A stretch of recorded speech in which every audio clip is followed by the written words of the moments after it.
Bangka Barat, tepatnya di SD Santa Maria Mentok sudah sejak 2015.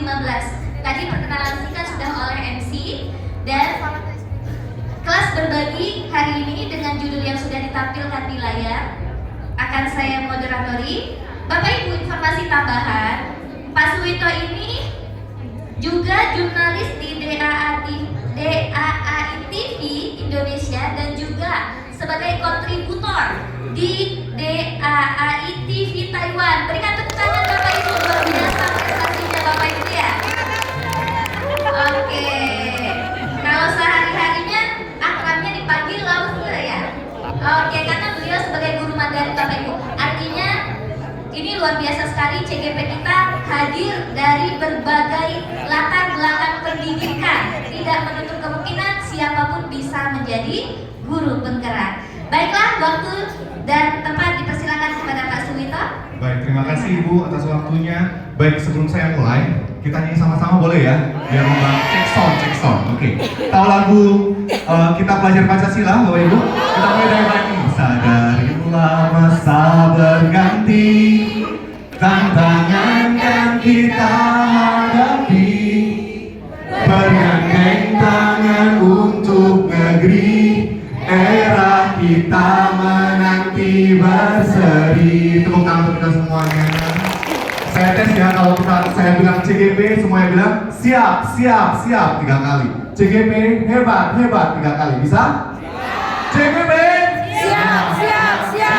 Kurang semangat, udah makan snack tapi masih kurang semangat. Nanti Pak Ketua BGP kecewa nih, dia dikasih snack tapi Pak masih kurang semangat Pak. Kita ulangi sekali lagi. CGP Siap. CGP Hebat. Terima kasih. Yang terhormat Bapak Kepala BGP Kepulauan Bangka Belitung, Bapak Kepala Dinas Pendidikan dari Kabupaten Bangka dan Bangka Barat, Bapak Fasilitator yang saya hormati, dan Bapak Ibu Kepala Sekolah, Bapak Ibu Guru yang hebat luar biasa yang hadir pada hari ini. Selamat pagi. Oke, baik, terima kasih memberikan semangat untuk saya pada hari ini. Baik, boleh diganti slide-nya Pak? Baik, hari ini mohon izin saya ingin berbagi sedikit apa yang sudah berjalan dan sedang berjalan di sekolah kami semenjak saya mengikuti program pendidikan guru penggerak, yaitu nama program saya itu Krucil, Kelompok Jurnalis Cilik. Kata Krucil ini sering dilontarkan oleh istri saya ketika menyebut untuk anak-anak, ini krucil, imut-imut artinya. Jadi saya kasih akronimnya, Kelompok Jurnalis Cilik. Sebelum saya melamar menjadi guru di Yayasan Tunas Karya tempat saya mengabdi, saya bercita-cita pulang kampung dari Jakarta setelah 5 tahun bekerja sebagai jurnalis, karena saya bergerak di bidang jurnalis di bidang pendidikan pada waktu itu, ke sekolah-sekolah juga, dan saya berminat mengembangkan pendidikan di daerah saya. Nah, ketika itu saya juga bagaimana ya saya bisa masuk ke sekolah. Salah satunya saya mengajukan proposal membentuk ekskul jurnalistik. Tapi saya bingung mau masukin kemana. Akhirnya mungkin kurang cocok atau kurang pas, saya melamar jadi guru Mandarin. Dan setelah 5 tahun berjalan, barulah saya bisa mewujudkan ekskul kelompok jurnalis cilik ini. Nah, Bapak Ibu, kenapa saya memunculkan program ini? Boleh next Bapak? Ada banyak yang mengatakan di masa depan banyak pekerjaan yang akan hilang dan muncul banyak pekerjaan baru yang tidak dapat diprediksi di masa sekarang ataupun masa lampau. Bahkan pekerjaan itu pun sekarang sudah muncul. Nah, inilah Bapak Ibu, seperti lagu tadi, masa depan kita hadapi banyak tantangan. Kita ini sudah hidup di era milenial, bukan era apa? Kolonial, betul. Kita guru milenial, bukan guru kolonial. Maka berangkat dari pemikiran Ki Hajar Dewantara, pemeliharaan kebudayaan harus bermaksud memajukan dan menyesuaikan kebudayaan dengan tiap-tiap pergantian alam dan zaman, di mana guru di masa kini, bukan guru masa kini, kita menuntun murid kita mencapai kebahagiaan dan keselamatan setinggi-tingginya dengan mengikuti kodrat alam dan kodrat zamannya. Jadi kalau anak-anak sekarang ditanya mau jadi apa? Mau jadi vlogger. Mau jadi apa? Mau jadi content creator. Apa itu ya? Nanya mamanya, mama punya tahu. Ya, tiap hari bikin TikTok, tiap hari mau YouTube. Apa sih gawe kami kan? Tiap hari otak-atik HP terus. Kita kenapa bisa berpikir demikian? Kenapa Bapak Ibu? Karena mungkin kita kurang memahami kodrat zaman tadi. Nah, melalui program Krucil ini, saya ingin coba mewadahi ataupun memfasilitasi anak-anak, khususnya di sekolah saya, yang berminat di bidang jurnalistik dan konten kreatif, ya, supaya mereka bisa juga merasakan dan menggeluti bidang yang tidak dipelajari di sekolah, di pelajaran sehari-hari dalam kurikulum akademik, yaitu mereka bisa menjadi reporter, menjadi awak media, content creator, graphic designer, vlogger, kameramen, videographer, bidang periklanan dan sebagainya. Dan itu banyak sekali peminatnya Bapak Ibu sekalian. Hasil karyanya jauh lebih bagus dari Bapak Ibu gurunya. Nah, contohnya di samping saya di sini ada banyak pameran ini. Itu adalah produk-produk dari anak didik kami, dari tangan mereka sendiri, desain mereka sendiri. Anak SD, Bapak Ibu, bukan anak SMP dan SMA. Tepuk tangan untuk anak-anak kita. Oke, next. Nah, maka saya berangkat juga dari pemikiran KHD bahwa pendidikan itu paling dasar adalah budi pekerti. Jadi program ini sebenarnya juga ingin mengasah budi pekerti anak-anak, ya, di mana budi pekerti itu adalah perpaduan cipta, rasa dan karsa, berpikir, kemudian merasakan, berkeinginan, kemudian barulah ada dorongan. Di program Krucil ini anak-anak diasah rasa empatinya, mereka peka terhadap lingkungan. Apa sih yang menarik untuk difoto? Apa sih yang menarik untuk diangkat topiknya? Itu mereka berpikir sendiri. Dan guru di sini sifatnya hanya menuntun saya dan mengarahkan saja. Nah, ini adalah beberapa kerjaan anak-anak yang saya abadikan, saya biarkan. Kalau ada salah baru saya kasih tahu, oh, nah bukan begitu, caranya begini. Lain kali dia bisa meluruskannya. Misalnya, mewawancarai teman, mewawancarai guru, sopan santunnya bagaimana. Nah, kemudian mengambil foto di dalam kelas, permisi dulu ya nak, jangan mengganggu. Itu semuanya diajarkan Bapak Ibu. Dan disitulah budi pekertinya diasah.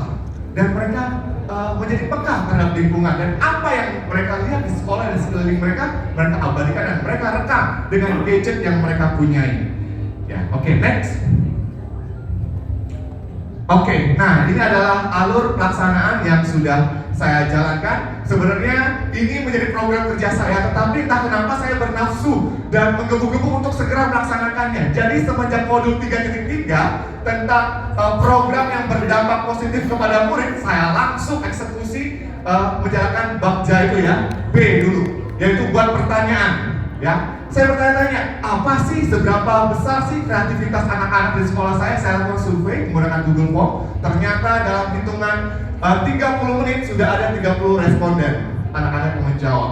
Di antaranya mereka berminat dalam bidang jurnalistik, dalam bidang apa? Membuat konten. Ada yang mau menulis berita, ada yang suka merekam video, ada yang suka membuat TikTok. Nah, di sini kita wadahi. Dan beberapa anak yang mengisi koresponden itu saya undang untuk ngobrol bersama-sama. Ya, contoh di bawah itu Bapak, rapat dan curah pendapat bersama. Di sini kita ngobrol. Oh, bagaimana sih selama ini kamu buat konten? Ya, coba lihat hasil karya kamu, ternyata luar biasa. Setelah itu saya melakukan rekrutmen. Siapa anak-anak yang berminat belajar jurnalistik ataupun membuat konten kreatif dalam bidang ini, digital punya ya Bapak Ibu ya. Ternyata ada 25 anak dari kelas 4 sampai kelas 6 yang berminat. Dan ini kita wadahi dan tidak menutup kemungkinan untuk terus anak-anak lain yang melihat mungkin aksi teman-temannya sudah mulai berminat, mereka boleh masuk juga. Nah, kemudian kita pembagian tugas. Di pembagian tugas ini sangat seru sekali sebenarnya Bapak Ibu. Jadi setelah rapat kita voting, kita pilih ketuanya. Ini kalau di SD, semua acara kegiatan biasanya yang menyelenggarakan tuh itu guru. Ya, anak itu tahunya ngikut aja. Bikin apa? Ngikut aja. Nggak ada OSIS, nggak ada organisasi siswa. Tetapi ini adalah gebrakan pertama saya di sekolah ada organisasi siswa yang saya sebut dengan Krucil ini, Bapak Ibu sekalian. Jadi mereka voting pilih ketua. Pak Wiko. Ya. Oke, mengingat waktu. Oke, baik. Nah, baru kemudian kita bagi tugas, ketuanya siapa, bagian desain siapa, bagian foto siapa, bagian video siapa, bagian menulis berita siapa, dan mereka terjun ke lapangan. Next. Oke, boleh. Sebelumnya Pak, sebentar saja.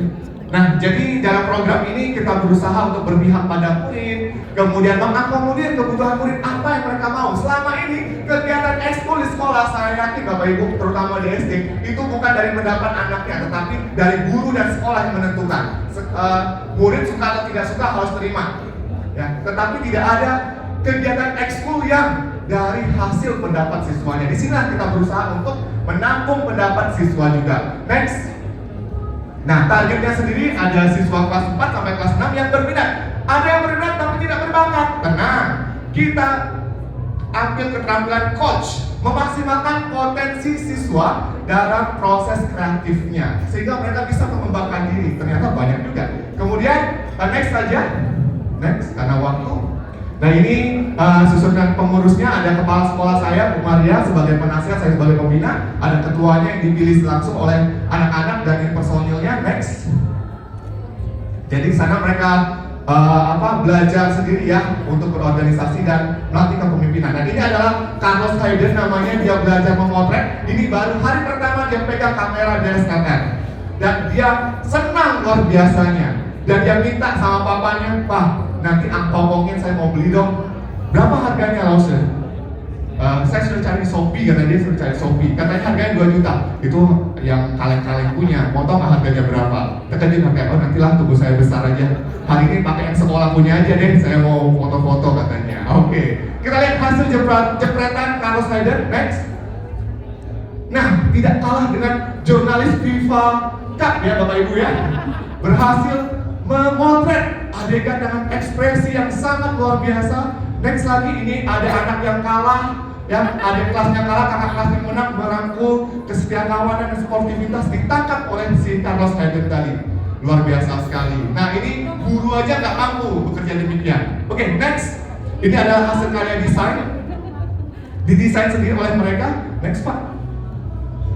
Oke. Nah, sumber dayanya kita punya website dari yayasan khusus berita-berita, kemudian ada sosial media yang bisa kita manfaatkan, dan semua itu gratis, gratis untuk mengangkat, mempromosikan suara kepemilikan dan juga pilihan dari murid. Oke, next.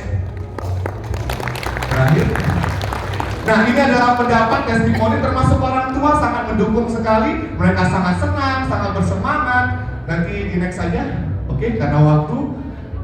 Dan evaluasinya ini kita terus setiap 2 minggu kita ada rapat redaksi, kemudian masukan dari dewan guru dan juga orang tua, itu juga sangat penting sekali. Respon dari orang tua kita tentu tanggapi juga. Next Pak. Oke, tantangannya ini Bapak Ibu, kreativitas versus beban murid. Tentunya kadang-kadang murid merasa banyak pekerjaan, nggak tugas sekolah, tambah kali tugas di Krucil, tidak apa-apa katanya. Saya senang kalau diberi kerjaan, apalagi yang saya senangi, tidak akan menjadi beban. Oke, baik. Next, sudah. Oke, nah saya tidak sengaja menemukan ini di Canva, dan ini menarik sekali. Sebagai penutup ya Bapak Ibu ya. Pendidikan bukanlah mengisi wadah, tetapi menyalakan api. Yang saya lakukan kepada anak-anak ini, mentang-mentang saya jurnalis, maka tinggal transfer ilmu. Enggak, Bapak Ibu. Jadi saya hanya menyediakan wadah, mereka sendiri yang mengisinya, dan saya menyalakan semangat mereka, memberikan dukungan, dan mereka bisa berkembang sendiri. Baik, Bapak Ibu sekalian, Tanjung Karya, pantainya bersih.